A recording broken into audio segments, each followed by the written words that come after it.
ಹೋಗ್ತೀನಿ. ಜ್ಯೋತಿ, ಒಂದು 4 ದಿವಸ ಇದ್ದು ಹೋಗಮ್ಮ.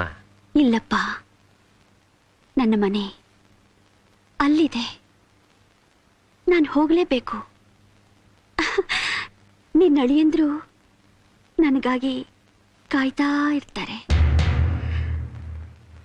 ಆಶೀರ್ವಾದ ಮಾಡಪ್ಪ. ಸುಖವಾಗಿ ಹೋಗ್ಬಾ ಅಮ್ಮ.